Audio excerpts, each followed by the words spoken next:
Hello there everybody, wee Paddy from across the shock. And another wee video this morning on a wee knife. Not a wee knife, but a wee knife. And it's this one. And for those of you who don't know, this is a Rough Rider. And I know, an awful lot of people are going, I don't like Rough Riders. If you don't like Rough Riders, I wonder if you've actually used them.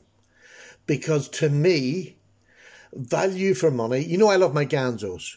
Well, the Rough Riders are, in my opinion, and it is only my opinion, like a wee man from Ireland, this is the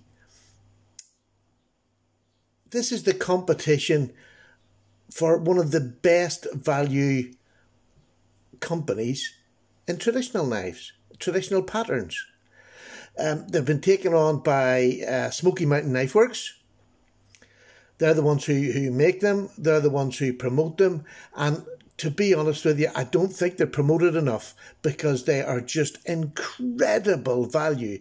This is, let's say $10. I'm just going to say $10 across the board. It's probably cheaper, but say $10.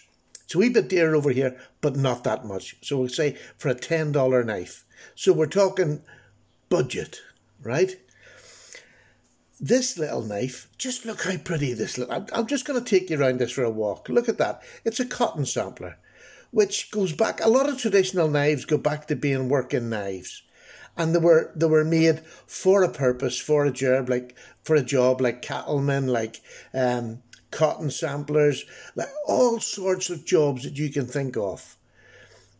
The penknife was adapted to fit into that job.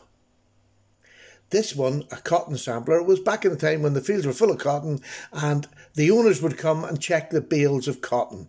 And one of the oldest tricks that they had was inside the bale, they would have rubbish cotton and they'd have just a layer on the outside of very good cotton. So if he came along and they used this part of the knife here to stretch the cotton to see if it was good, you know, to see what the fibres were like.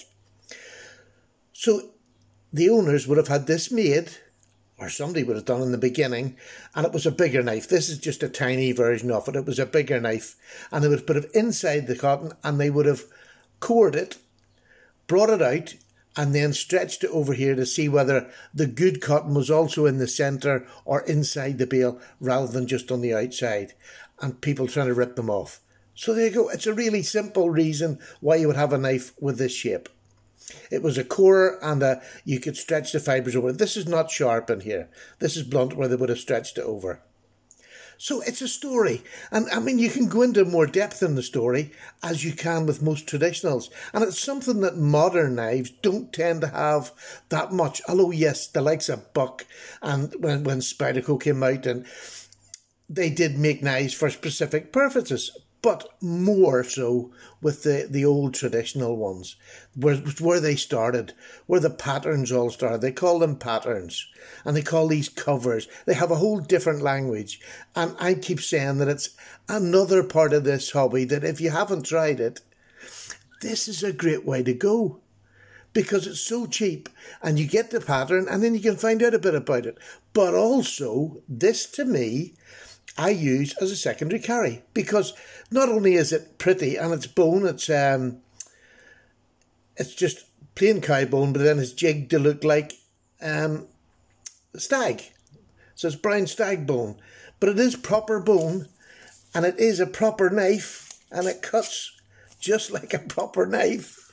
It is a great secondary knife to throw in your pocket. And if you took this out in the canteen to open your sandwich packet, are you going to scare anybody? No, but I bet you'll start a conversation. If you set that on the table beside your dinner, you'll just start a conversation. And you could eat your dinner with this. You could eat a steak with this. It is a knife. It's not just a wee bit of jewellery, but it's a very cheap and affordable way to get into the hobby of traditional knives. I think I've set it up there, have I? I just love it. Look, this is I still like my GEC and my case, but GEC are very expensive, quite hard to get the hold of, especially over here in Northern Ireland. But the Rough Riders are not.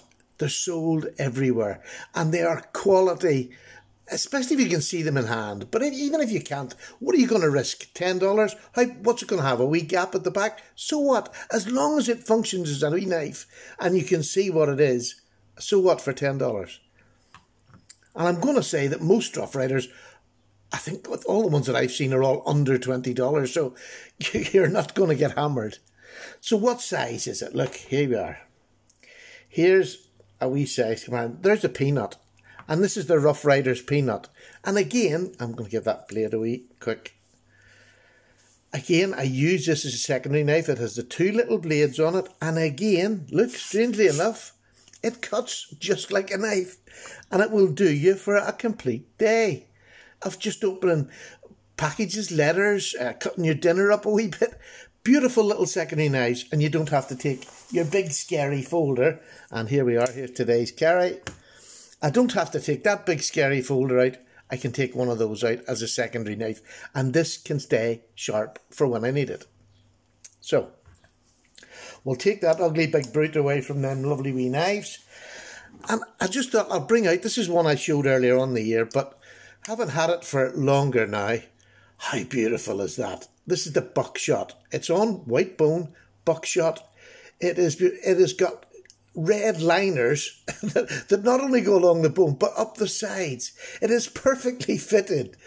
It really is just, look at that. I mean, this is all under $20. How can you, listen, half stops. It's just beautiful. It really is beautiful. Is it centered? It's a wee bit off, you know, but I don't care because it is such a solid knife. And all the main important parts of it work properly. There you go, look at that. So, I get a wee bit excited, don't I? But I do, I just love people. I really would love people that maybe haven't done it. I know you all seasoned dogs have seen them and you maybe don't think they're worth using. I do. I genuinely like this as a secondary knife and a conversation starter to just throw on the table. Do you know what I mean? And somebody says, lend me your knife. There you go. What a beautiful knife to give somebody to lend. And somebody said it last night. One of the nicest things about this hobby, if somebody says, oh my goodness, I really love that. There you go. $10, you got somebody else hooked on knives. And the more people got hooked on knives, what's the benefit? It's all ours. It's all ours. And then you make friendships, like I've made in this community, through somebody saying, here's a wee knife. There you go. Take that wee knife. And sometimes they've been expensive wee knives. But people just doing and offering and just being part of the community is so rewarding. I think that's a stunner. They do a bigger version of that as well, but this to me is just a great little knife to keep in your pocket, to give to somebody to use if they ask for it. It's a slip joint, so there's no hidden. Everybody knows how to open a knife and close it. There we go. It is the Rough Rider Cotton Sampler, the miniature version. Take care, everybody. Goodbye. Oh, cup of tea time.